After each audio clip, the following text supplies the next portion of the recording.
ఇంకుడు గుంతలు ఉన్నాయో వాటిని తయారు చేసుకోవడానికి ఆలోచించాలి. ఇది ఒకసారి పెట్టుబడి. దీని ద్వారా మీకు ఏదైతే వాటర్ నిల్వ ఉన్నాయో దాని ద్వారా మీరు ఎన్నో సంవత్సరాలు లాభం పొందుతారు. ఈ వాటర్ లో మనం ఒకటే అనుకుంటాము, వాటర్ మనం యూజ్ చేయడమే అనుకుంటారు. వాటర్ ద్వారా ఫుడ్ ఐటమ్స్ ఏవైతే ఉన్నాయో అవి కూడా చాలా మన ప్రభావితం చూపిస్తాయి. ముఖ్యంగా మాంసాహారం ఉడకబెట్టడానికి, అంటే మాంసాహారాన్ని ఉడకబెట్టడానికి అత్యధిక నీరు ఖర్చు అవుద్ది. అది కాకుండా అది తీసుకున్న తర్వాత మనం దాన్ని మళ్ళీ డైజెస్ట్ చేసుకోవడానికి కూడా అత్యధిక వాటర్ ఖర్చు అవుద్ది. కాబట్టి నాన్ వెజ్ ప్రియులు తినేటప్పుడు కూడా ఆలోచించుకుని మనం ఈ ఫుడ్ అనేది మనం తీసుకోవాలి. ఎందుకంటే ఇది వండడం మీకు తెలుసు, నాన్ వెజ్ వాళ్ళకి ఈ వండిన దాంట్లో ఎంత నీరు ఖర్చు అవుద్ది అనేది కూడా మనం గుర్తించాలి. ఇంకా వాయు కాలుష్యం గురించి మాట్లాడుకోవాలంటే ఈ గాలి ఏదైతే కాలుష్యం చేస్తున్నామో మనం అందరం ఫ్యాక్టరీల మీద చూస్తామో, కానీ ముందుగా మన ఇంట్లోనే 2-3 బండ్లు ఉంటాయి, ఒక కారు ఉంటది. ఇది కాకుండా ఈ చిన్న చిన్న పనులు కూడా వీటిలో యూటిలైజ్ చేస్తాం. నడకను మిస్ అవుతున్నాం. WHO ఆర్గనైజేషన్ ప్రకారం ఏంటంటే ఒక వ్యక్తి కనీసం నెలలో 5 కిలోమీటర్లైనా నడవాలండి అంట. 5 నుంచి 15 కిలోమీటర్లు నడవాలంటే మనం సాధారణంగా మెట్లు దిగడం, మెట్లు బయటకు వెళ్ళడం మాత్రమే నడకనుకుంటాము. వీటి వల్ల మనం ఎన్వైరన్మెంట్ నాశనం చేయడమే కాకుండా శారీరకంగా కూడా నాశనం అయిపోతున్నాం. ఈ వ్యాధులన్నీ కొని తెచ్చుకుంటున్నాము. దీనికి గల కారణం ఏంటంటే ముందుగా ఏదైతే గ్లోబలైజేషన్, ప్రపంచాన్ని చూసుకుని మన వ్యక్తిగతం మన యొక్క ఎన్వైరన్మెంట్ ను మర్చిపోతున్నాం. కాబట్టి ఎన్వైరన్మెంట్ మనం గుర్తుపెట్టుకోవాలనుకుంటే ముందుగా మనం ప్రతి విషయంలోనూ బాధ్యతాయుతంగా జవాబుదారితనంగా ఉండాలి. ఎవరో గవర్నమెంట్ నేను అడుగుతారని కాదు, నీ మనస్సాక్షి నువ్వు చెప్పుకోవాలి. నేను చేస్తుంది ఎంతవరకు న్యాయం, నేను చేస్తుంది దీనివల్ల ఇతరులకు నష్టం ఉందా అని. అత్యంత భయంకరమైన నష్టం ఏంటంటే శబ్ద కాలుష్యం. ఈ శబ్ద కాలుష్యంలో మనం యొక్క ఏదైనా సరదాల కోసం ఏదైతే సౌండ్ పెడుతుంటామో, లేదంటే సరదాల కోసం చేసే విషయాలు లౌడ్ స్పీకర్ల వల్ల మనకే కాకుండా ఇతరులు కూడా ఇబ్బంది అవుతుంది. ఎన్నో మూగజీవాలు శబ్దానికి చెవుడు వచ్చినాయంటే నమ్ముతారా? ఎన్నో మూగజీవాలు ఇవి కనుమరుగవుతున్నాయంటే నమ్ముతారా? కారణం ఇది మన యొక్క సరదా కోసం చేసిన వికృత చేష్ట. కాబట్టి ప్రపంచానికి మనం జవాబుదారితనంగా ఉంటానంటేనే ఈ యొక్క ప్రపంచ పర్యావరణ దినోత్సవాన్ని మనం జరుపుకోవచ్చు. ఇది జరుపుకోవాలి కూడా. ఒకవేళ దీన్ని మనం బాధ్యతాయుతంగా లేకపోతే, లేదంటే జవాబుదారితనంగా లేకపోతే ఏం నష్టం అంటే ఏదైతే పొల్యూషన్ వల్ల నీ యొక్క జీవన యొక్క స్థితి తగ్గుద్ది, అంటే మన యొక్క ఆయుష్ తగ్గుద్ది. ఇవి కాకుండా దీనివల్ల అత్యంత సైడ్ ఎఫెక్ట్ ఏంటంటే మీ మీద స్ట్రెస్ లెవెల్ అనేవి పెరుగుతాయి. ఏదైతే ఎయిర్ పొల్యూషన్, ఏదైతే సౌండ్ పొల్యూషన్, ఏవైతే కూరగాయలు మనం వాడే ప్రతి దాని మీద ఈ యొక్క పెస్టిసైడ్స్ వల్ల వచ్చే దుష్ఫలితాలు మన యొక్క ఆ జీవన శైలిని పూర్తిగా మార్చేస్తాయి. మన ఆరోగ్య స్థితిని కూడా తగ్గించేస్తాయి. విపరీతమైన హైపర్ టెన్షన్ అనేది తయారవుతుంది. ఎసెన్షియల్ హైపర్ టెన్షన్ అంటారు. మనకు తెలియకుండానే బీపీ లెవెల్ అనేవి పెరుగుతూ ఉంటాయి, హెడేక్లు అనేవి వస్తూ ఉంటాయి, మన యొక్క ఆరోగ్యం అనేది క్షీణిస్తూ ఉంటాయి. ఇది మీతోనే కాదు, ప్రపంచం యొక్క మొత్తం అందరి గురించి ఆలోచించాలి. కాబట్టి ముందుగా మనతో స్టార్ట్ చేద్దాం. మనం పర్యావరణానికి జవాబుదారీతనంగా ఉందాము.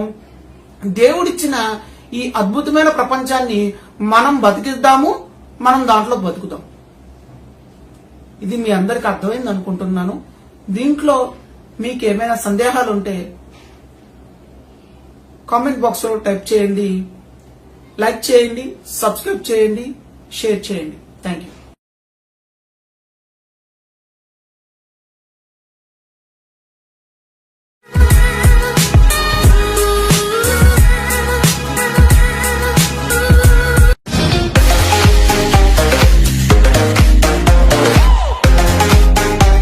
అమర్ హోమియో యూట్యూబ్ ఛానల్ కి స్వాగతం. ఈ రోజు నేను వర్షాకాలం స్టార్ట్ అవుతుంది కాబట్టి ఈ వర్షాకాలంలో వచ్చే మనకు వ్యాధులు గురించి ఈ వీడియోలో చెప్పబోతున్నాను. సాధారణంగా వర్షాకాలం వచ్చినప్పుడు మనకు వచ్చే వ్యాధుల గురించి ఎందుకు తెలుసుకోవాలనుకుంటే ఈ వ్యాధులు కంటామినేటెడ్ అంటే అపశుభ్రత వల్ల వస్తాయి. అలాగే డ్రాప్లెట్ అంటే పాకడం, దాని ద్వారా వచ్చే తుప్పర్ల ద్వారా కానీ మనకి అంటుకుంటాయి. సాధారణంగా మనం ఇప్పుడున్న పొజిషన్ లో COVID-19 చాలా పాండమిక్ పొజిషన్ లో ఉన్నాం. అంటే ఈ వ్యాధి బాగా విస్తృతంగా మన భారతదేశంలో ఉంది. ఇలాంటి వ్యాధులు ఉన్న సమయంలో మనం ఈ వర్షాకాలంలో తీసుకోవాల్సిన జాగ్రత్తలు, వచ్చే వ్యాధుల గురించి తెలుసుకోవడం చాలా ముఖ్యమని. ఇవి కాకుండా ఈ వ్యాధుల తీవ్రత ఎలా ఉంటది, ఈ వ్యాధుల వైద్యం ఎలా చేసుకోవచ్చు, ఈ వ్యాధుల ద్వారా మనం వీటిని ఎలాగ హోల్డ్ చేసుకోవచ్చు అనే విషయం కూడా నేను ఈ వీడియోలో మీకు చెప్పబోతున్నాను. ముందుగా ఈ వర్షాకాలంలో తరచుగా అందరికీ జలుబు, దగ్గు వస్తూ ఉంటాయి. ఈ జలుబు, దగ్గు ముందు ఏ విధంగా వచ్చిందనేది గుర్తుపట్టడం చాలా ఇంపార్టెంట్.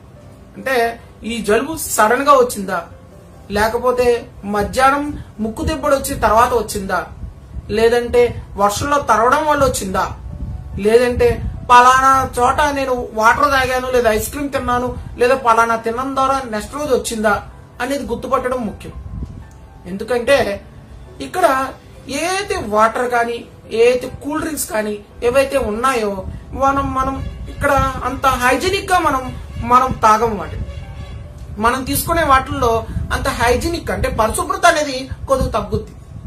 సాధారణంగా ఇప్పటికీ కూడా మనం వాటర్ తాగే వాటర్లో మన కన్ఫ్యూజన్, ఆల్కలైన్ వాటర్ తాగాలా, ఆర్వో వాటర్ తాగాలా, కుళాయి వాటర్ తాగాలా, బోర్ వాటర్ తాగాలా, లేకపోతే ఈ ఆక్వా వాటర్ ఏదైతే ప్యూరిఫై వాటర్ తాగాలా అనేది ఇప్పటికీ సందేహమే.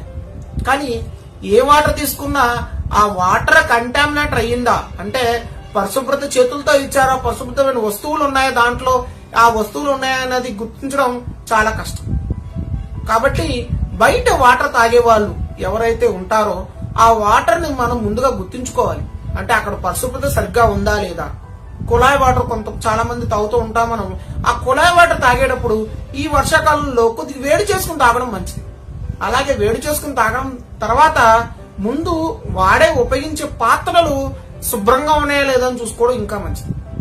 ఎందుకంటే ఈ వర్షాకాలంలో ఈగలు ఎక్కువగా వస్తూ ఉంటాయి. ఈ ఈగల ద్వారా కంటామినేట్ రావచ్చు. మనం వస్తున్నప్పుడు తేమగా ఉండడం వల్ల ఈ తేమగా ఏదైతే ఉండో ఆ టైంలో బ్యాక్టీరియాలు ఎక్కువగా వాటిని మంచి పొదిగే టైం ఆ దాని ద్వారా కూడా రావచ్చు. కాబట్టి ముందుగా జలుబు వచ్చినప్పుడు ఆ జలుబు తీవ్రత ఎలా ఉందనేది గుర్తుపట్టడం ముఖ్యం.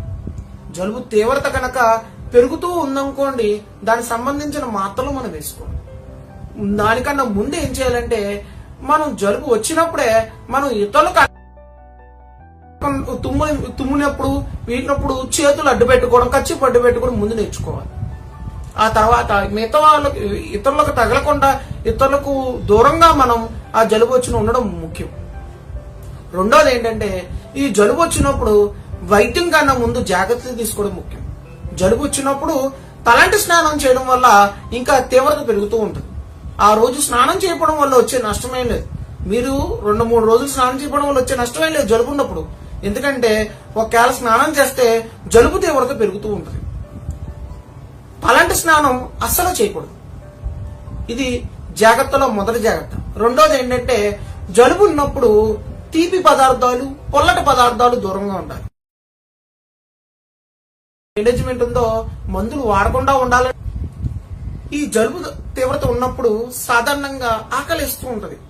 భోజనం తిన్న తర్వాత కూడా ఆకలిస్తూ ఉంటది. దీన్ని ఫాల్స్ ఎపిటైట్ అంటారు. అంటే ఆకలి వేస్తుంది కానీ తినలేము, లేదా నోరు రుచించదు. ఈ జలుబులో సాధారణ లక్షణం.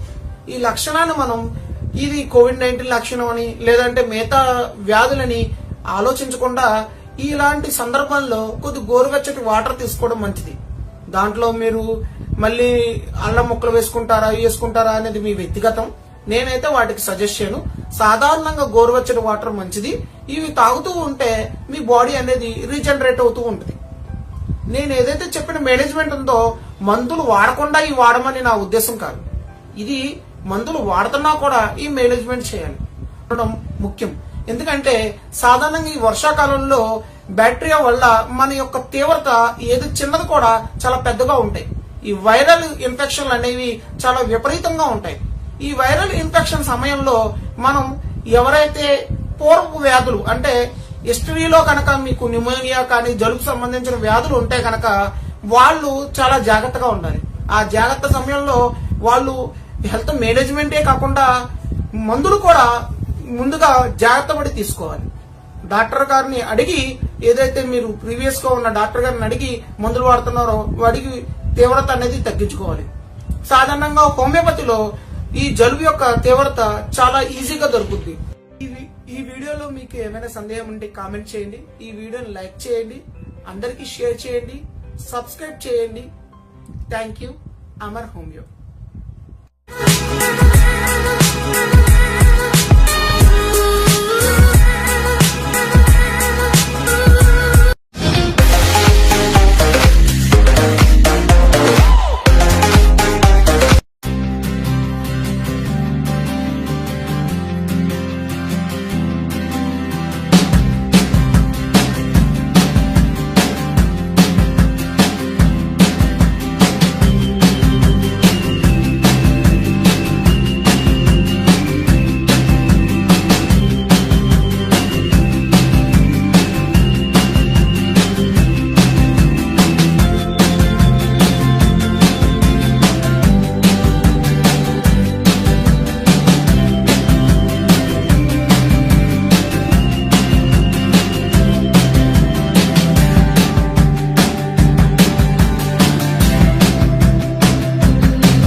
అమర్ హోమియో యూట్యూబ్ ఛానల్కి స్వాగతం. ఈరోజు నేను వర్షాకాలంలో బాగా ఇబ్బంది పెట్టే దగ్గు గురించి చెప్పబోతున్నాను. సాధారణంగా దగ్గు అంటే మనం ఒక వ్యాధి అనుకుంటాం. సాధారణంగా దగ్గు అంటే ఒక వ్యాధి అనుకుంటాము. కానీ దగ్గు అంటే అర్థం ఏంటంటే ఒక లక్షణం. అది అంటే శరీరంలో ప్రతి దానికి చలనం ఉన్నట్టు ఏదైతే ఈ రెస్పిరేటరీ ట్రాక్ అంటే ఊపిరితిత్తులు, ముక్కు, అక్కడి నుంచి వచ్చే ద్వారం, రిఫ్లెక్స్ ని దగ్గుగా చూస్తారు. దగ్గు రాకపోతే గనక లేదా దగ్గు లేదంటే గనక మనం కంగారు పడాలి, ఏదో జరుగుతుంది ఇంకా లోనా అని. సాధారణంగా ఈ దగ్గు గురించి చెప్పుకోవాలనుకుంటే చాలా మంది ముందుగా బాగా సఫర్ అయ్యేది చిన్నపిల్లలు మాత్రమే. ఈ చిన్నపిల్లల్లో ఈ దగ్గు ద్వారా చాలా ఎదుగుదల మీద కూడా ప్రభావితం ఉంటాయి. ఈ దగ్గు ద్వారా వాళ్ళు ఎంతో ఇబ్బంది పడతారు, వాళ్ళతో పాటు కుటుంబ సభ్యులు కూడా ఇబ్బంది పెడుతూ ఉంటారు. ఈ దగ్గు గురించి తెలుసుకునేటప్పుడు ముందుగా ఈ దగ్గులో రకాల గురించి తెలుసుకోవాలి. ఇది 2 రకాలు. ఒకటి పొడి దగ్గు, ఒకటి తెమ్మడ లేదా కల్లి లేదా బలగం అనే దగ్గు. ఈ దగ్గుల గురించి తెలుసుకునేటప్పుడు పొడి దగ్గులో మామూలుగా జనరల్ గా ఇవి దగ్గు ఎలా వస్తుందంటే, ఈ దగ్గు రావడానికి ముందుగా కారణం ఏంటంటే ఈ చల్లగాలిలో తగిలే ఏదైతే ఈ వైరస్ బ్యాక్టీరియల్ వల్ల మనకి ఇన్ఫెక్ట్ అవుతూ ఉంటాం. ముందుగా జలుబు వస్తుంది, జలుబు ద్వారా ఈ దగ్గు అనేది ప్రొడక్టివిటీ అనేది వస్తుంది. సాధారణంగా ఈ పొడి దగ్గులు ఏదైనా ఇబ్బంది పడే ఈ ముక్కులో కానీ లేదంటే ఈ గొంతుకులో శ్వాస కానీ ఏదైనా ఉంటే దాని వల్ల బాగా ఎక్కువగా దగ్గు వస్తుంది. చాలా మంది ఈ దగ్గు పొడి దగ్గు వచ్చినప్పుడు కషాయాలు, జండు బాములు ఇవన్నీ తాగుతూ ఉంటారు. అందరూ బయటికి వెళ్ళి వాళ్ళకి నచ్చిన ఏదైతే తాగుతుంటారో ఆ కషాయాలు కానీ వీటి కానీ ఏం తీసుకున్నా కూడా తగ్గిపోదు. ఈ పొడి దగ్గుని సప్రెస్ చేసిన తర్వాత ఈ తెమ్మడ దగ్గు అనేది స్టార్ట్ అవుతూ ఉంటాయి. అంటే ముందుగా పొడి దగ్గు స్టార్ట్ అయ్యే తర్వాత తెమ్మడ దగ్గు అనేది స్టార్ట్ అవుతూ ఉంటాయి. ఈ తెమ్మడ దగ్గు ప్రభావం ఎలా ఉంటుందంటే, ఈ తెమ్మడ గురించి తెలుసుకునేటప్పుడు అంటే సాధారణంగా నేను చెప్పేది ఈ వర్షాకాలంలో వచ్చే ఎక్యూట్ డిసీజుల గురించి చెప్తున్నాను. ఇవంటే ఈ ఎక్యూట్ డిసీజులు అన్ని కూడా ఈ 3 వారాల లోపు ఉండే దగ్గుల గురించి చెప్తున్నాను. అంటే సాధారణంగా 1 వారం నుంచి 2 వారాలు 3 వారాల దాకా ఇవి సాగుతూ ఉంటాయి. ఈ 3 వారాల్లో ఈ దగ్గులు ఎలా ఉంటాయంటే, ఈ దగ్గు మీద ప్రభావితం ఎలా ఉంటాయంటే ఈ దగ్గు వచ్చినప్పుడు తెమ్మడు వస్తుంది, ఈ దగ్గు వచ్చినప్పుడు ఛాతి నొప్పి వస్తుంది అంటారు, ఈ దగ్గు వచ్చినప్పుడు కడుపు నొప్పి వస్తుంది అంటారు. ఈ దగ్గుతో పాటు జలుబు ఉందా లేదా అని ముందు గుర్తుపట్టారు.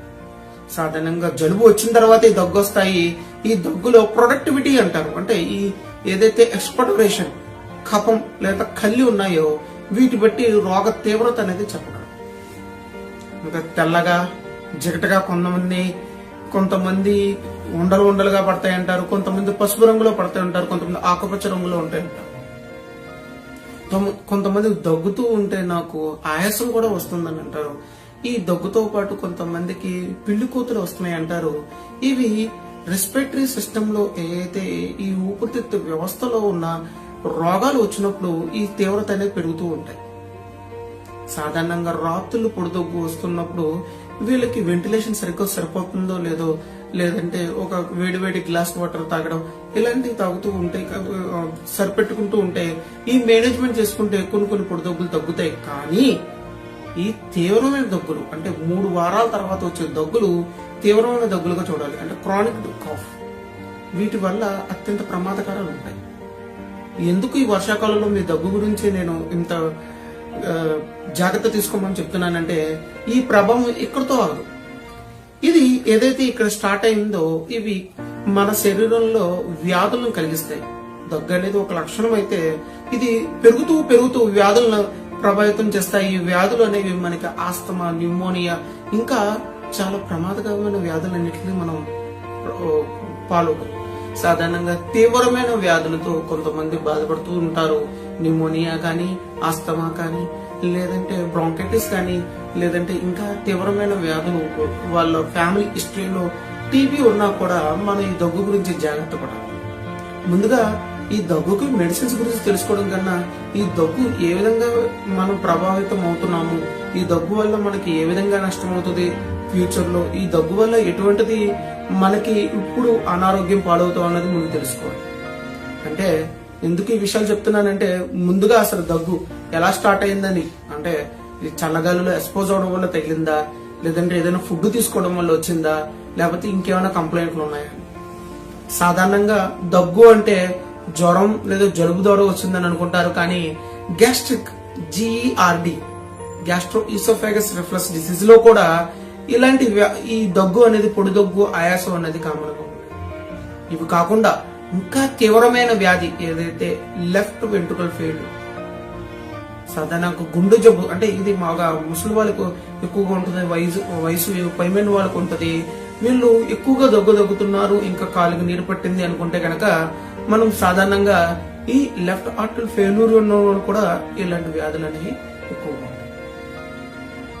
కాబట్టి దగ్గు అనే ఒక లక్షణాన్ని చిన్నగా తీసుకోవడం అనేది చాలా తప్పు.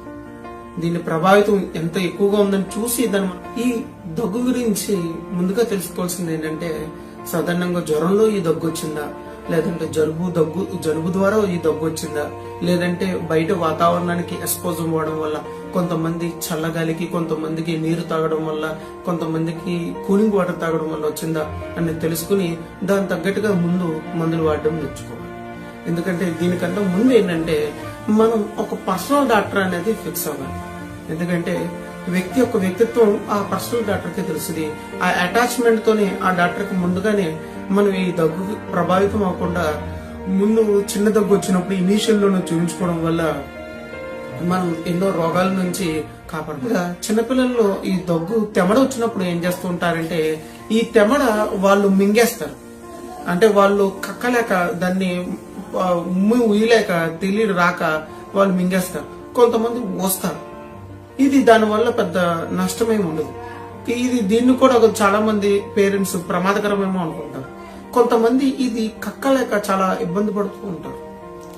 ఇది కాకుండానే ఈ చిన్నపిల్లల్లో ఈ రాత్రులు దగ్గు రావడం, లేదంటే ఈ దగ్గు వల్ల వాంతులు ఈ ఫీడింగ్ ఉన్న ఏదైతే పాలు అన్ని కక్కేసుకుంటారో ఇది చాలా ప్రమాదం. ఇది కాకుండానే దగ్గు గురించి ముందుగా మనం బాగా ఎక్కువగా భయపడాల్సింది ఏంటంటే ఫ్యామిలీ హిస్టరీలో హెర్నియా, ఫ్యామిలీ హిస్టరీలో ఏదైతే టీబీ ఉన్నారో వాళ్ళు ఈ దగ్గు గురించి ముందుగా మందులు వాడాలి. సాధారణంగా అల్లోపతి మందులో, అంటే ఏదైతే ఇంగ్లీష్ వైద్యం అంటారో ఈ వైద్యంలో దగ్గు అరుకులు రాసినప్పుడు లేదా ఈయించినప్పుడు కొద్దిగా మొత్తం వస్తాయి ఈ సర్వసాధారణం. ఇవి అవన్నీ క్యూర్ చేయడానికి అయితే ఎక్కడ ఉండవు. ఈ దగ్గు సంబంధించిన అల్లోపతి మెడిసిన్ లో ఇవి కేవలం సప్రెస్ మాత్రమే చేస్తాయి. ఇంకా మిగతా వైద్య విధానాల్లో ఇంకొద్దిగా వాటిని సప్రెస్ చేస్తాయి తప్ప పూర్తిగా తీసివేయడం అనేది ఉండదు. కానీ హోమియోపతి వైద్యంలో ఈ దగ్గుకి మంచి పరిష్కార మార్గాలు ఉన్నాయి. ముందు దగ్గు తీవ్రతని తగ్గిస్తారు. తర్వాత దగ్గు ఏ విధంగా ఏ కారణాలు వస్తుందో డాక్టర్ మీకు చెప్పి దాని ద్వారా ఎడ్యుకేట్ చేసి మిమ్మల్ని ఆ ప్రభావితం కాకుండా మిమ్మల్ని చూస్తారు. ఇది సాధారణంగా ఈ దగ్గుని ఒకవేళ వదిలేస్తే, ఎటువంటి వైద్యం చేయకుండా వదిలేస్తే వచ్చే నష్టం ఏంటంటే, సాధారణంగా ప్రెగ్నెంట్ వాళ్ళు అయితే అబార్షన్ అవుతుంది. ఇంకా మిగతా వాళ్ళకి హెర్నియాలు అనేవి డెవలప్ అవుతూ ఉంటాయి, పైల్స్ డెవలప్ అవుతూ ఉంటాయి, ప్రొట్రూడర్స్ యానస్ లేదా యూట్రస్ అనేవి కూడా డెవలప్ అవుతూ ఉంటాయి. అంటే జారిపోవడం, పేగు జారిపోవడం అని కూడా డెవలప్ అవుతుంది. ఎక్కువగా తీపి పదార్థాలు తీసుకోవడం, మసాలా పదార్థాలు తీసుకోవడం మానేయాలి. తర్వాత గాలి వీచే ప్లేస్ లో ఉండాలి. చాలా మంది డ్యామ్ సెల్లర్ వెదర్ అంటే గాలి తగలలేని ప్లేసుల్లో ఉంటారు. వాళ్ళకి ఎక్కువగా ప్రభావితం అవుతూ ఉంటారు. ఆ గాలి ఎక్కువగా తగిలే ప్లేసుల్లో ఎక్కువగా ఉండాలి. తరచుగా వాటర్ తీసుకుంటే దగ్గు ప్రభావితం తక్కువ. దగ్గున్నప్పుడు చన్నీళ్ళతో స్నానం చేయడం కూడా ఎక్కువగా ఇబ్బందికరంగా కలిగిస్తుంది. ఇంకా ఈ వీడియో మీకు నచ్చితే కనుక లైక్ చేయండి, కామెంట్ చేయండి, షేర్ చేయండి, సబ్స్క్రైబ్ చేయండి. Thank you. Amar homeo YouTube channel.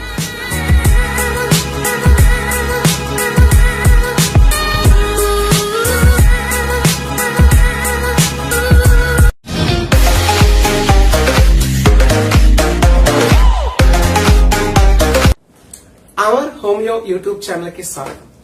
ఈ రోజు నేను కరోనా టీ గురించి, హెర్బల్ డ్రింక్స్ గురించి ఈ వీడియో చేయబోతున్నాను.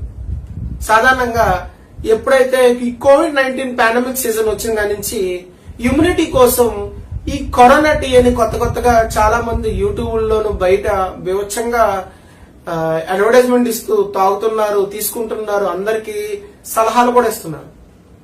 ఈ టీ తాగడం వల్ల లేదా ఈ హెర్బల్ డ్రింక్స్ తీసుకోవడం వల్ల మన బాడీ ఇమ్యూనిటీ పెరుగుద్దా లేదా ఈ కరోనా రాకుండా ఉంటదా అనేది ఈ వీడియోలో మీకు చెప్పబోతున్నాను. ముందుగా వీళ్ళు తీసుకునేవి ఏంటి, ఈ కరోనా డ్రింక్స్ ఏంటి అంటే వీటిల్లో ఏదైతే ఔషధ గుణాలు ఉన్నాయో వాటిని తీసుకుని మరిగించి ఆ వాటర్ డికాషన్ ని మనం తీసుకుంటున్నాం. రకరకాల మూలికలు మీకు నచ్చిన ఇంట్లో ఉంటే ఇంట్లో మూలికలు, లేదంటే బయట చెట్లు దొరికితే చెట్లు తీసుకుంటున్నారు.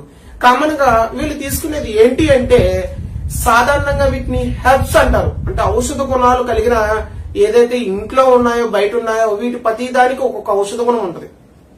దాల్చిన చెక్క, వెల్లుల్లి, యాలకులు, ప్రతి దానికి ఒక ఔషధ గుణం ఉంటది. ఈ ఔషధ గుణాలని మనం మరిగించి తీసుకోవడం వల్ల ఈ ఔషధ గుణాలు ఏవైతే ఉన్నాయో అవి మన మీద పనిచేస్తాయి. మరి ఇది ఇంతకు ముందు పాటించారండి, ఇప్పుడు పాటించట్లేదు, అందుకని ఈ రోగాలు వస్తున్నాయని కూడా చెప్పే వాళ్ళు ఉన్నారు. కానీ పూర్వకాలంలో పాటించే పద్ధతి ఏంటంటే వాళ్ళు వారానికి ఒకసారి తీసుకునేవారు తప్ప రోజు తరబడి తీసుకునేవారు కాదు. పొద్దున్న మధ్యాహ్నం సాయంత్రం తీసుకునేవారు కాదు. ఏదో వారానికి ఒకసారి వాళ్ళు హెల్త్ బాగోలేనప్పుడు వాళ్ళ యొక్క వైద్యుని అడిగి సలహా మేరకు మాత్రమే దాంట్లో ఉన్న ఈ కషాయం తాగండి అని చెప్పేవారు తప్ప ఈ రోజు అదే కషాయం తాగేవారు కాదు. ఈ కషాయం తీసుకోవడం వల్ల వచ్చే నష్టం ఏంటి, వచ్చే లాభం ఏంటి అనేది కూడా తెలుసుకోవాలి. మొట్టమొదటిగా వీటి వచ్చే వల్ల లాభం ఏంటంటే ఈ హెర్బ్స్ వల్ల ఈ డైజెస్టివ్ సిస్టమ్ మీద పడి ఇవి లాక్సేటివ్ గా పనిచేస్తాయి. ముందుగా ఇవి తీసుకోగానే ఫ్రీ మోషన్ అవుతుంటది. ముందుగా ఇవి తీసుకోగానే దాహం పెరుగుతాయి. ముందుగా ఇవి తీసుకోగానే కొంత యాక్టివ్ గా ఉంటది. ఈ హెర్బల్ డ్రింక్స్ అంటేనే మన యొక్క ప్రత్యామ్నాయం ఏంటంటే ఇవి ఏదైతే తీసుకుంటామో ఇవి యొక్క ఔషధ గుణాలు అనేవి శరీరం మీద ప్రభావితం చేస్తాయి. డాక్టర్ హానిమాన్ గారు హోమియోపతి కనిపెట్టేటప్పుడు హోమియోపతి ఎలా తెలుసుకున్నారంటే కనుక ముందుగా ఆయన ఈ హెర్బ్స్ గురించి బుక్కులు ట్రాన్స్లేట్ చేస్తున్నప్పుడు ఈ సింకోనా బార్క్ ని చూస్తారు. ఈ సింకోనా బార్క్ ని అక్కడ ఉన్న వాళ్ళు మలేరియాకి మందుగా వాడతారు. ఎలా అంటే ఈ సింకోనా బార్క్ ఏదైతే ఉందో దాని యొక్క పేరు తీసుకుని, చెక్క పేరుని ఈ టీ డికషన్ లో తీసుకుని ఆ కషాయాలు తాగుతారు. ఒక గ్లాస్ తాగితే అక్కడ మలేరియా వ్యాధి తగ్గుతుంది. అప్పుడు హానిమాన్ గారు ఏం చేస్తారంటే ఈ డికాషన్ గ్లాస్ కాకుండా ఇంకొద్దిగా డోస్ పెంచి తాగుతారు. అప్పుడు ఆయనకి మలేరియా లక్షణాలు అనేవి కనబడుతూ ఉంటాయి. అప్పుడు హోమియోపతి సిద్ధాంతాన్ని అర్థమైంది. సిమిలియా సిమిలివస్ క్యూరటస్ అంటే ఒక ఔషధ గుణంలో ఏదైతే ఉన్నాయో వాటిల్లోనే రోగాన్ని తగ్గిస్తూ ఉంటాయి. దాని ద్వారానే ఏదైతే లక్షణాలు ఉన్నాయో ఆ లక్షణాల ద్వారా రోగాన్ని కూడా తగ్గించవచ్చు అని. ఈ హెర్బల్ డ్రింక్స్ కూడా మనం ఎక్కువగా తీసుకుంటే దాని యొక్క డ్రగ్ ప్రూవింగ్ అనేది మనకు జరుగుతూ ఉంటాయి. అంటే ఇప్పుడు దాల్చిన చెక్క ద్వారా ఏదైతే లాభదాయకమో దాంట్లో ఉన్న నష్టాలు కూడా మనలో కనబడుతూ ఉంటాయి. దాన్ని మన వాళ్ళు సింపుల్ గా ఏమంటారంటే వేడి చేసింది అంటారు. ఈ వేడి అంటే ఏంటంటే విరోచనం మందం అవడం కానీ, లేదంటే నీరుని మంట అవడం కానీ, అతిదాహం కానీ దీన్ని వేడి అంటారు. కాబట్టి మనం ఈ హెర్బల్ డ్రింక్స్ తీసుకునేటప్పుడు తరచుగా వాడడం అనేది ప్రమాదకరం. కొంతవరకే మనం దాన్ని వాడాలి. కొంతమంది హెర్బల్ డ్రింక్స్ లో షుగర్ ఐటమ్స్ కానీ, ఉప్పు కానీ ఎక్కువగా యూజ్ చేసే కూడా కొన్ని డ్రింక్స్ ఉంటాయి. అవి హైపర్ టెన్షన్ వాళ్ళు, డయాబెటిక్ వాళ్ళు అస్సలు వాడకూడదు. ఇవి ఎప్పుడో నెలకోసారి తీసుకుంటే ఆరోగ్యకరం కానీ రోజు తీసుకుంటే దీంట్లో ఉన్న ఔషధ గుణాలు మన మీద పడి మనకి దాని తర్వాత పెద్ద ఉపయోగకరం కాకుండా దీని మీద ప్రమాదకరమైన మన మీద పడుతూ ఉంటాయి. సో హెర్బల్ డ్రింక్స్ తీసుకునేటప్పుడు తరచుగా కాకుండా వారానికి కానీ నెలకు కానీ తీసుకోవడం మంచిది. ఈ గుణాలను రోజు తీసుకోవడం వల్ల మన ఆరోగ్యం ప్రమాదకరం తప్ప ఎటువంటి ఉపయోగం కూడా ఉండదు. సో ఈ హెర్బల్ డ్రింక్స్ లో ఇంకేమైనా మీకు డౌట్ ఉంటే ఈ మెసేజ్ చేయండి. నేను ఖచ్చితంగా దీనికి మీకు సమాధానం ఇస్తాను. కనుక మీకు నచ్చినట్టయితే లైక్ చేయండి, షేర్ చేయండి, సబ్స్క్రైబ్ చేయండి. Thank you. అమర్ హోమియో.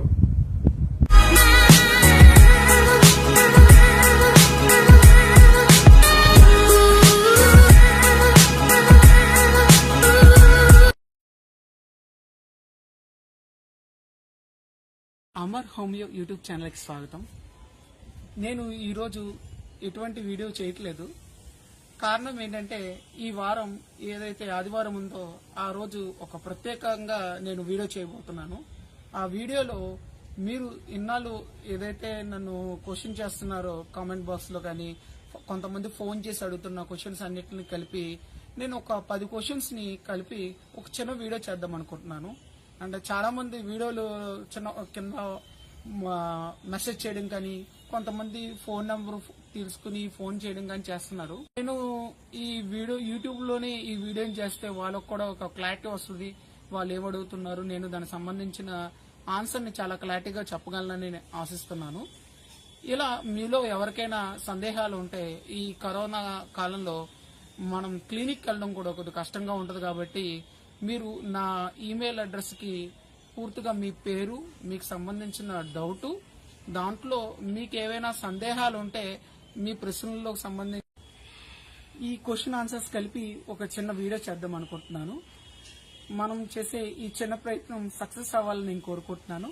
చూద్దాం ఈ వారం ఎన్ని ప్రశ్నలు వస్తాయో, సమాధానాలు ఎలా ఉంటాయో. Thank you. Amar homeo YouTube channel.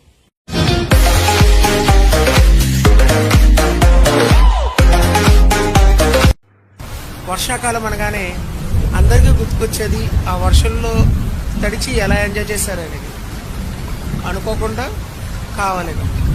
కానీ తల్లిదండ్రులకు గుర్తుకొచ్చేది వాళ్ళ పిల్లలు ఈ వర్షాకాలంలో తడిచి జలుబు, దగ్గు, దాని ద్వారా జ్వరాలు, దాని ద్వారా ఎలా ఇబ్బంది పడ్డారు అనేది జ్ఞాపకాలు అందరికీ గుర్తుకొస్తూ ఉంటాయి. వర్షాకాలంలో కలిగే ఇబ్బందులు గురించి నేను 2 వీడియోలు చేశాను. ముందుగా జలుబు, తర్వాత దగ్గు. ఈ వర్షాకాలంలో ఇంకా అత్యధికంగా ఇబ్బంది పెట్టేది జ్వరాలు. అమర్ హోమియో యూట్యూబ్ ఛానల్ కి స్వాగతం. ఈ రోజు నేను ఫీవర్ గురించి, ఫీవర్ లో ఇప్పుడు తీసుకోవాల్సిన జాగ్రత్తల గురించి, ఈ ఫీవర్ లో ఉన్న రకాల గురించి ఈ వీడియో నేను చేయబోతున్నాను. ఈ వీడియోలో ముందుగా ఈ ఫీవర్ అంటే ఏంటి అనేది తెలుసుకోవాలి. ఫీవర్ అంటే శరీరంలో ఉన్న సాధారణ ఉష్ణోగ్రత కన్నా ఎక్కువగా ఉండడాన్ని ఫీవర్ అంటారు. సాధారణంగా చిన్నపిల్లల్లో ఒళ్ళంతా వేడిగా ఉందండి, పిల్లోడు అలసటగా ఉన్నాడు, పిల్లోడు చాలా చిరాగ్గా ఉన్నాడు అంటారు. ఇది చిన్నపిల్లల గురించి చెప్తున్నాను. ఇన్ఫాంట్స్ అంటే వాళ్ళకి నోరు లేని ఏదైతే చిన్న చిన్న పిల్లలు ఉన్నారో వాళ్ళు చాలా చిరాగా పడడం, అలసటగా ఉండడం, ఒళ్ళంతా వేడిగా ఉండడం, అసలు పొడుగు మారిపోవడం, ఇలాంటి లక్షణాలన్నీ చిన్నపిల్లల్లో కనబడితే తల్లికి టెంపరేచర్ అంటే థర్మామీటర్ లేకుండానే ఆమె ఫీవర్ ఉందని చెప్తుంది.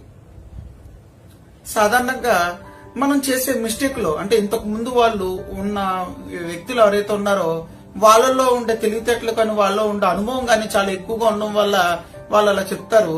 కానీ ఇప్పుడున్న సందర్భంలో ఏంటంటే చాలా వ్యాక్సినేషన్ వేయడం వల్ల ఎన్నో వ్యాధులు సప్రెషన్ అయిపోయి ఇప్పుడు ఫీవర్ కండిషన్ ని థర్మామీటర్ తో తెలుసుకోవడమే చాలా మంచిది.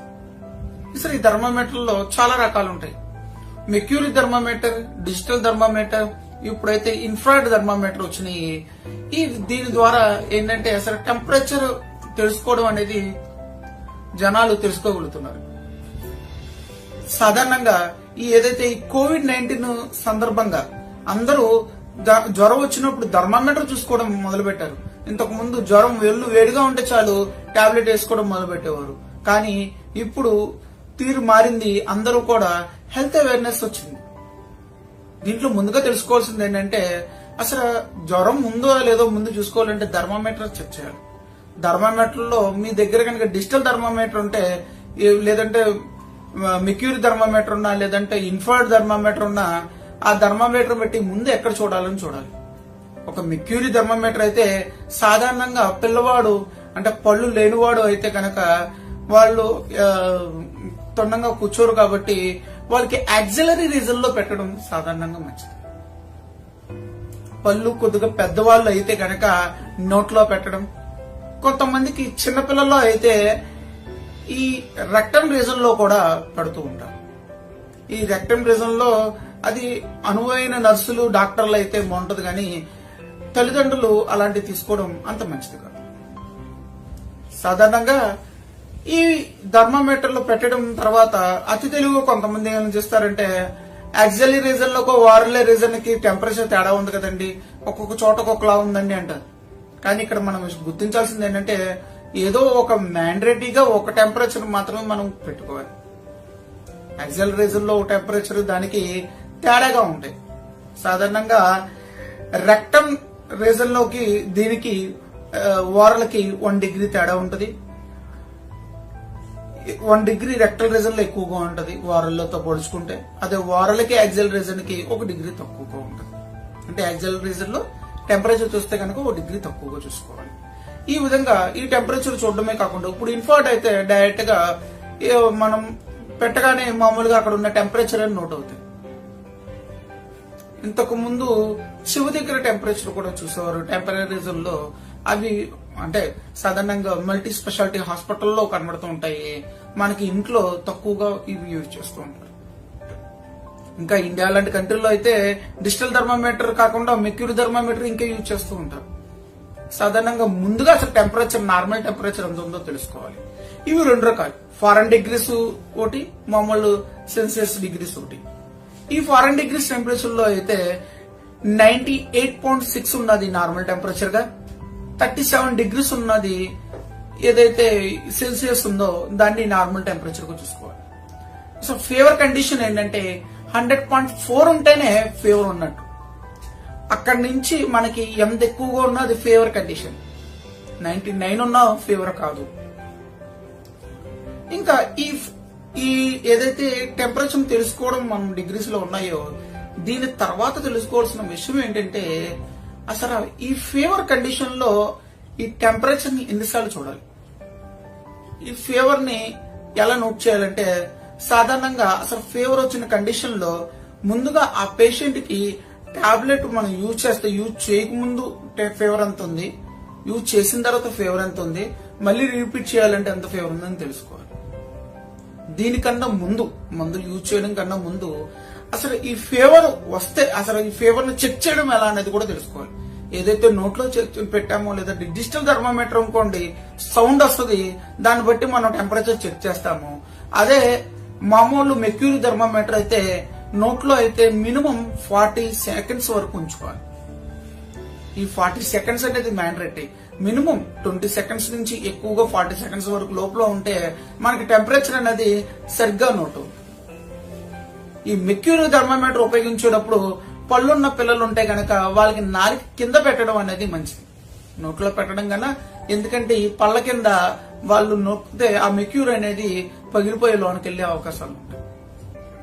ఇంకా ఈ థర్మామీటర్ లో ముందుగా చూడాల్సింది ఏంటంటే, మీరు ఒకవేళ ఈ రెక్టల్ రీజన్ లో ఉంచేది నోట్లో ఉంచకూడదు, నోట్లో ఉంచేది యాక్సిలరేటర్ లో ఉంచకూడదు. ఈ థర్మామీటర్లు అనేది చాలా ముందుగానే మీరు డిస్ఇన్ఫెక్టెడ్ చేయాలి.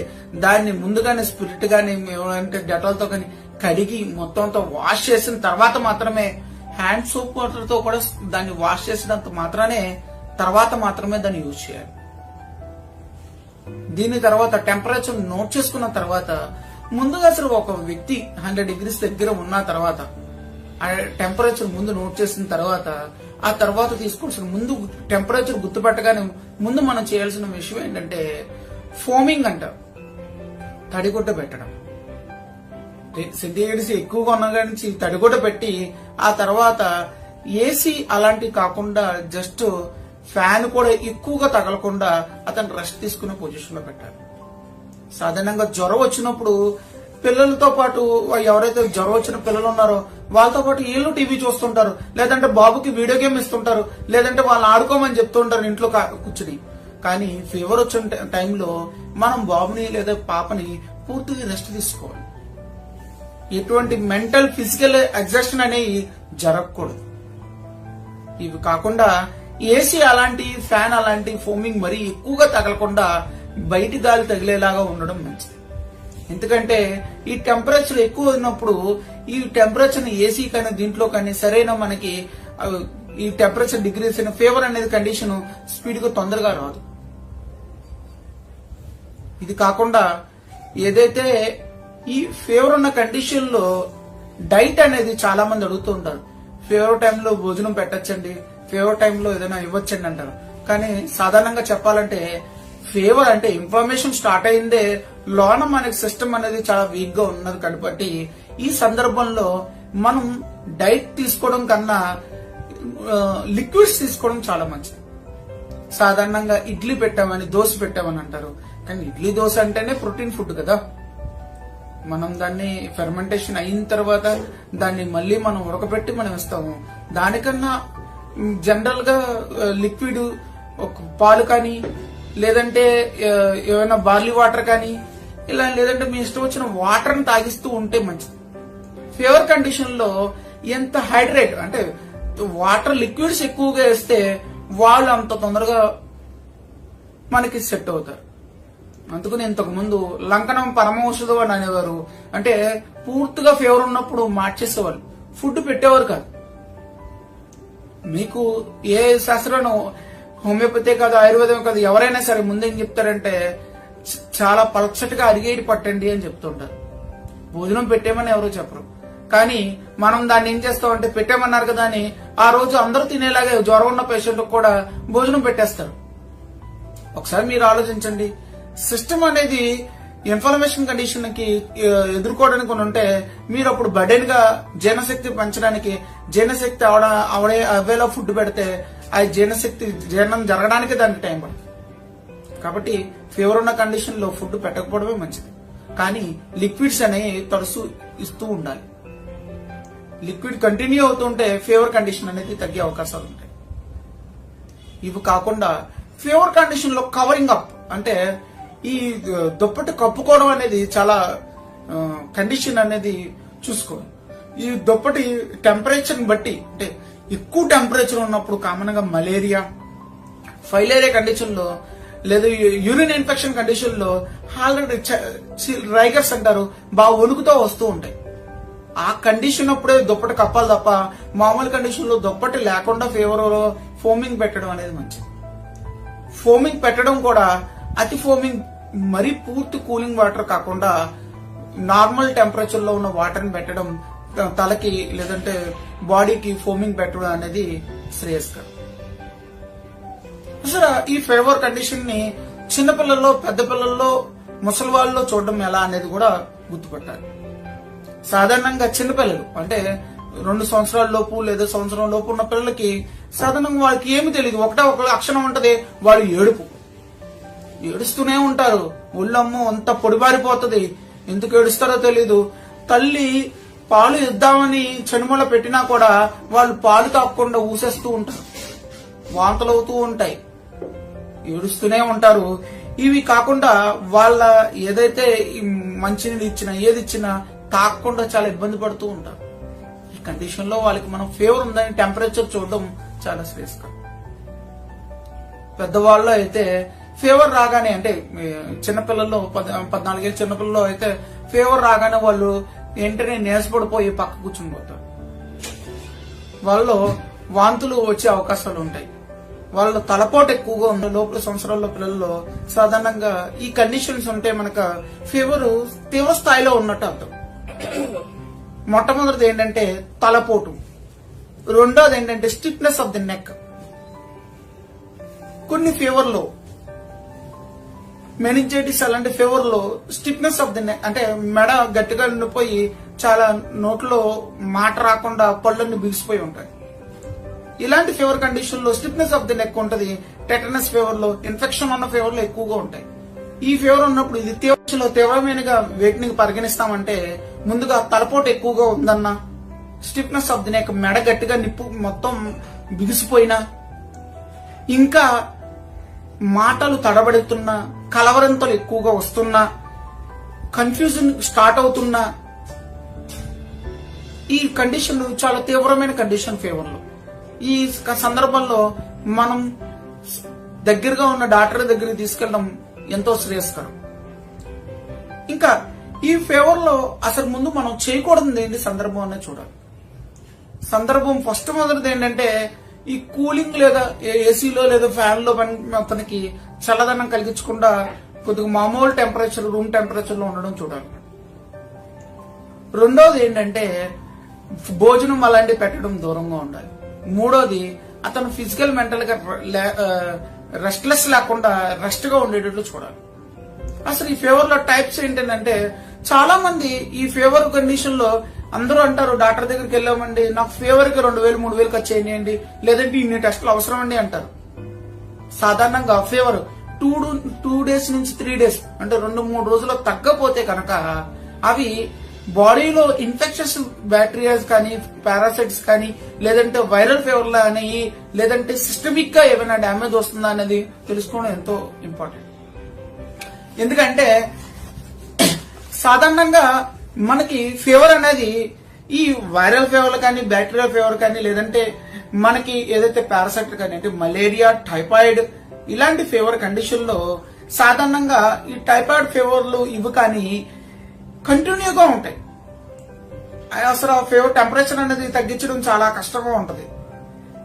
తర్వాత ఈ ఏదైతే ఇంటర్మీడియట్ ఫీవర్ అంటే తగ్గుతూ పెరుగుతూ మళ్ళీ నార్మల్ గా వచ్చి మళ్ళీ వస్తూ ఉంటాయో ఇవి చాలా పైరోజెనిక్ ఇన్ఫెక్షన్ గా ఉంటాయి.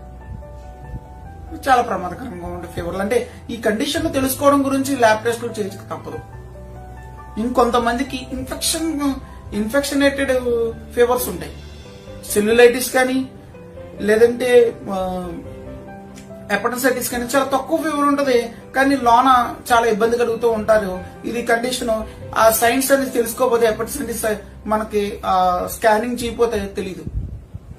ఇంకా సెల్యులైటిస్ అంటే ఏమైనా ఇన్ఫెక్షనేటెడ్ డయాబెటిక్ వాళ్ళకి ఏదైనా ఇన్ఫెక్షన్ అయినా వాళ్ళకు కూడా ఇలాంటి కండిషన్ వస్తాయి. యూరిన్ ఇన్ఫెక్షన్ ఉన్నా కూడా చిల్ రైగర్స్ ఫీవర్స్ వస్తాయి. ల్యాబ్ టెస్ట్ చేయకుండా ఇలాంటి వాటిలో ఫీవర్ ని కనిపెట్టడం చాలా కష్టం. కాబట్టి ఫీవర్ వచ్చినప్పుడు టెస్టులు చేయించకపోతే చాలా వరకు తెలియదు. చాలా మంది ఫీవర్ వస్తున్నా కూడా బండగా చాలా మంది వాళ్ళు తెలిసిన టాబ్లెట్లు వేసుకుంటూ గడుపుతూ ఉంటారు. చివరికి వాళ్ళ లివర్ కంప్లైంట్లు వస్తూ ఉంటాయి, మోషన్లో రక్తం పడుతూ ఉంటాయి. ఇలాంటి తీవ్రమైన కండిషన్లు వచ్చిన తర్వాత ల్యాబ్ టెస్ట్ చేయించుకుని తర్వాత హాస్పిటల్లో జాయిన్ అవుతారు. ముందుగా గుర్తించాల్సింది ఏంటంటే మనకి ఫీవర్ అనేది ఏంటి అనేది డాక్టర్ యొక్క పని. నీకు ఫీవర్ లక్షణాలు ఉన్నాయని నువ్వు కనిపెట్టడం నీ పని. ఒళ్ళు టెంపరేచర్ ఉందని చూసుకుని దాని టెంపరేచర్ ఎక్కువగా ఉంది, నేను అలసట గా ఉన్నాను, ఓకే నాకు ఫీవర్ గా ఉందని నువ్వు డాక్టర్ దగ్గరికి వెళ్ళాలి, కానీ నువ్వు సొంతంగా వైద్యం చేసుకోవడం శ్రేయస్కరం కాదు. చాలా మంది నన్ను యూట్యూబ్ ఛానల్లో అందరూ అడుగుతూ ఉంటారు, మీరు మందులు చెప్పట్లేదేంటండి, లేదంటే దీనికి మందులు ఇవ్వలేదేంటని. నేను ఈ యూట్యూబ్ ఛానల్లో పెట్టడానికి ముఖ్య ఉద్దేశం ఏంటంటే నేను జనాల్లో అవేర్నెస్ తీసుకురావడానికి. మీకు మీ యొక్క వ్యాధి లక్షణాలు ఇవి, దీని తీవ్రత ఎలా ఉంటుందని చెప్పడానికి తప్ప నేను ఈ యూట్యూబ్ ఛానల్ ద్వారా మీరు వైద్యం చేసుకోవాలని చెప్పడానికి కాదు. ఎందుకంటే ఇది వైద్యుడి యొక్క బాధ్యత. మనం వ్యాధిగ్రస్తుడు వైద్యుడి దగ్గరికి వెళ్ళాలి, కానీ వ్యాధిగ్రస్తుడే వైద్యుడు అవడం కరెక్ట్ కాదు. ఇంకా ఈ ఫీవర్ కండిషన్ లో మనం తీవ్రతను మనం తగ్గించుకోకపోతే, అంటే టెంపరేచర్ ని కనుక మనం తడిగుడ్డ పెట్టకుండా లేదంటే ఎటువంటి జాగ్రత్తలు తీసుకోకపోవడం వల్ల ఏమవుతుందంటే ఏదైతే మన బ్రెయిన్ లో హైపోథాలమస్ లోంచి ఈ ఫీవర్ కండిషన్ కంట్రోల్ చేయడం గురించి ఫిట్స్ అనేది రిలీజ్ చేస్తుంది. ఈ ఫిట్స్ ఎప్పుడైతే వస్తాయో అప్పుడు టెంపరేచర్ ఆటోమేటిక్ గా తగ్గుతుంది. ఈ కండిషన్ తీవ్రతం అయితే ప్రమాదకరం. ఇది కాకుండా ముందుగా ఫ్యామిలీలో కనుక ఫిట్స్ ఎపిలెప్సీ బ్యాక్గ్రౌండ్ ఏమైనా ఉంటే కనుక వాళ్ళు చిన్నపిల్లలు ఎవరైతే పిల్లలు ఉంటారో వాళ్ళకి ఈ ఫిట్స్ వస్తుందనేది మనం గుర్తించాలి. లక్షణాలు ఉంటాయి, మనం జాగ్రత్త పడాలని అర్థం. అంతేకాని అందరికి మా నాన్నగారికి వాళ్ళకి పెరాలసిస్ ఉందండి, నాకు మా అబ్బాయికి ఫిట్స్ వస్తాయంటే చెప్పలేం. కానీ జాగ్రత్త పడడం అనేది తల్లిదండ్రుల బాధ్యత. ఈ ఫీవర్ కండిషన్ లో మనం గుర్తించాల్సిన విషయం మొట్టమొదటిగా ఏంటంటే ముందుగా మనకి లక్షణాలు తీవ్రతం అవ్వకుండానే వైద్యుడి దగ్గరికి వెళ్ళడం ముఖ్యం. అమర్ హోమియో ఎవరైతే వాడుతున్న పూర్వ పేషెంట్లు ఎవరు ఉన్నారో వాళ్ళందరూ కూడా ఈ మా హోమియోపతి మందుల ద్వారా వాళ్ళకి ఫీవర్ విత్ ఇన్ డేస్ లోనే తగ్గిన అవకాశాలు ఉన్నాయి. చాలా మంది టెస్టిమోనియల్లో వాళ్ళు ఫీవర్ ని ఎంతలా బాగా తగ్గించుకున్నారో, వాళ్ళ పిల్లల ఫీవర్ ని ఇంతకు ముందుతో పోల్చుకుంటే ఎంత తొందరగా తగ్గినాయి అనేది కూడా టెస్టిమోనియల్ ఉంది. కాబట్టి అమర్ హోమియోలో మీరు కనుక చూపించుకుంటే ఇలాంటి ఫీవర్లు అనేవి చాలా ఈజీగా తగ్గించుకోవచ్చు. ఈ విధంగా నేను ఏవైతే ఫీవర్ కు సంబంధించిన విషయాలని మీ ముందు నేను చెప్పగలిగాను అనుకుంటున్నాను. ఇంకా మీకు ఏవైనా సందేహాలు ఉంటే నా కామెంట్ బాక్స్ లో టైప్ చేయండి. ఈ వీడియో మీకు నచ్చితే కనుక లైక్ చేయండి, కామెంట్ చేయండి, సబ్స్క్రైబ్ చేయండి, అందరికీ షేర్ చేయండి. Thank you. అమర్.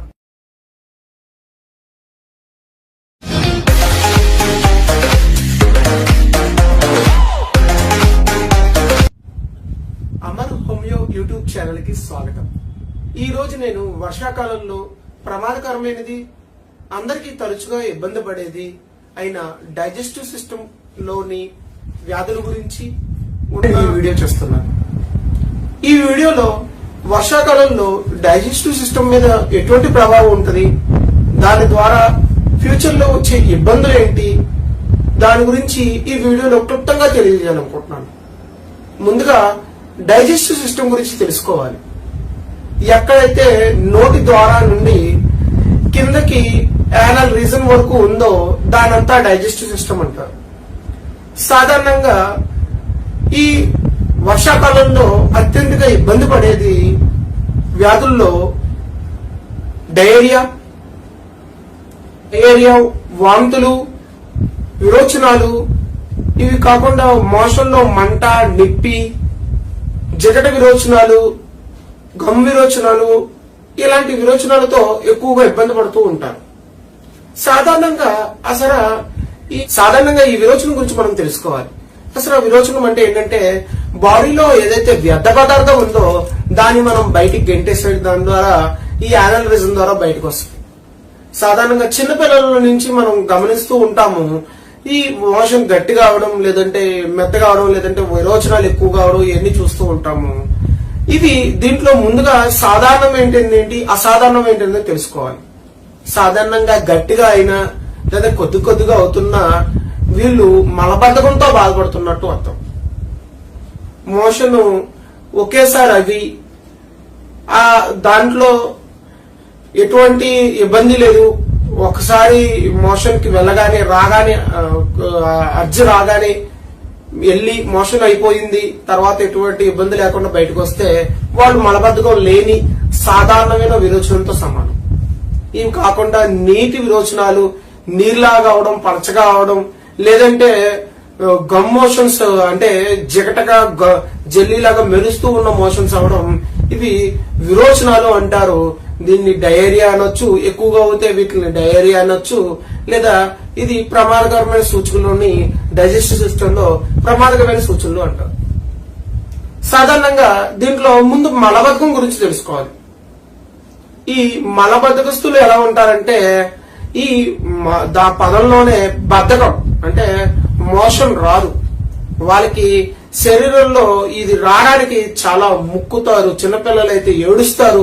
ఎంత బాధపడుతూ ఉంటారంటే వచ్చిన తర్వాత కొద్దిగా అవుతుంది.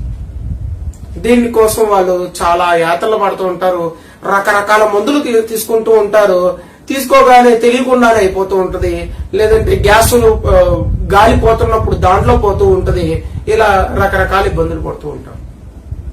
ఈ సాధారణంగా మలబద్ధకం అనేది ఏంటంటే ఇది చాలా కారణాలు ఉంటాయి వీటికి రావడానికి.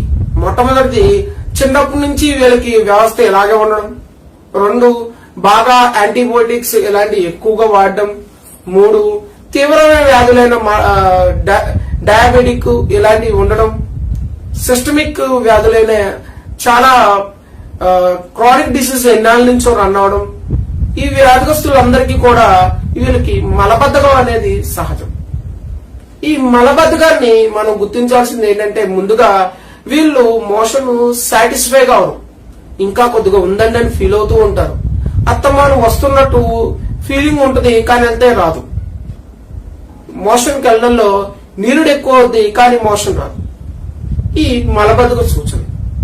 ఈ ప్రమాదకరం ఏంటంటే ఈ మలబద్ధకం ద్వారా వీళ్ళకి పైల్స్, ఫిస్టుల్లా ఇలాంటి ఎన్నో ప్రమాదకరమైన వ్యాధులన్నీ సూచిస్తూ ఉంటాయి.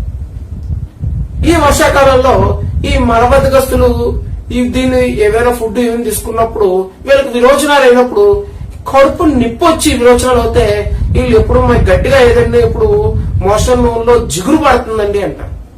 ఆ జిగురు ఏంటంటే ఏదైతే మన జీర్ణ వ్యవస్థలో మంచి బ్యాక్టీరియా ఉందో అది అంతా కూడా వెళ్లిపోతూ ఆ మంచి బ్యాక్టీరియా ద్వారా ఈ వాసనతో కడుపు నిప్పుతో మోషన్స్ అవుతూ ఉంటాయి. దీనికి చాలా కారణాలు ఉంటాయి. పారాసైట్ ఇన్ఫెక్షన్ అవ్వచ్చు, బ్యాక్టీరియల్ ఇన్ఫెక్షన్ అవ్వచ్చు, వైరల్ ఇన్ఫెక్షన్ అవ్వచ్చు. దీనికి చాలా కారణాలు ఉంటాయి. దాన్ని మనం వైద్యుడి ద్వారా టెస్ట్ చేయించుకుని మాత్రం చెప్పగలం. టెస్ట్ ద్వారానే ఇటు మనకి బయటికి తెలుస్తాయి. ఇంకా సాధారణ విరోచనం. ఈ సాధారణ విరోచనం అంటే ఏంటంటే ఈ ఎప్పుడైతే మోషన్కి వెళ్ళాలని కోరిక లేదా అర్జెంట్ వస్తుందో వెళ్ళగానే ఒకసారిగానే పూర్తిగా అయిపోతుంది. ఆ తర్వాత వాళ్ళు ఎటువంటి ఇబ్బంది పడరు. దాన్ని కొంత హోల్డ్ కూడా చేయగలరు, కాసేపు ఆపగలరు. అంటే ఎక్కువసేపు ఆపితే అది సాధారణ మంచి పద్ధతి కాదు. కొద్దిసేపు ఆపగలరు. కానీ మలబద్ధకస్తులోను విరోచనాల్లోనూ ఆపలేరు వాళ్ళు. గ్యాస్ పోతున్నప్పుడు కూడా వెనకాల నుంచి మలం అనేది పోతూ ఉంటుంది. వీళ్ళు ఎటువంటి ఇబ్బంది పడరు, నిప్పి మంట ఎటువంటివి ఉండరు. తర్వాత విరోచనాలు లేదా డయేరియా.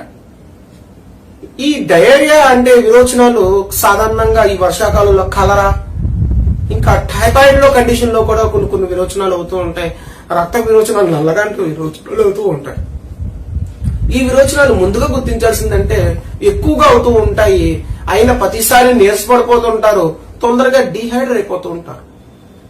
ఇవి గుర్తించడం ఎలా అంటే కడుపు నొప్పి ఉంటది, లేదంటే ఎక్కువగా అవుతూ ఉంటాయి, లేదంటే నీరసపడిపోతూ ఉంటారు, పెదాలు ఆరిపోతూ ఉంటాయి. ఈ విరోచనాల్లో పలచగా అవడం కానీ, నీరుగా అవడం కానీ, లేదంటే ఇండైజెస్ట్ మెటీరియల్ అవుతూ ఉండడం కానీ ఇలాంటివి జరుగుతూ ఉంటాయి.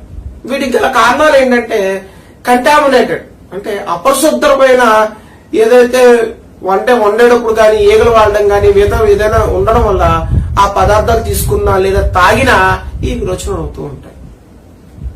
వీటి వల్ల చాలా ప్రమాదకరం. వీటిని గుర్తించడం ఇనీషియల్ స్టేజ్ లో గుర్తించిపోతే ఎంత ప్రమాదకరం ఏంటంటే డీహైడ్రేట్ అయిపోయి మనిషి చనిపోయే అవకాశాలు కూడా ఉన్నాయి. వర్షాకాలంలో అత్యంత ప్రమాదకరమైంది ఈ డయేరియాని. దీన్ని మనం గుర్తించగానే ముందు కొద్దిగా ఏదైతే వాటర్ లో లైట్ గా సాల్ట్ లైట్ గా షుగర్ వేసుకోవాలి తప్ప ఎక్కువ సాల్ట్ ఎక్కువ షుగర్ వేసుకున్న విరోచనాలు ఇంకా ఎక్కువ అవుతాయి. పచ్చటి ఫుడ్ తీసుకోవడం ప్రయత్నించాలి.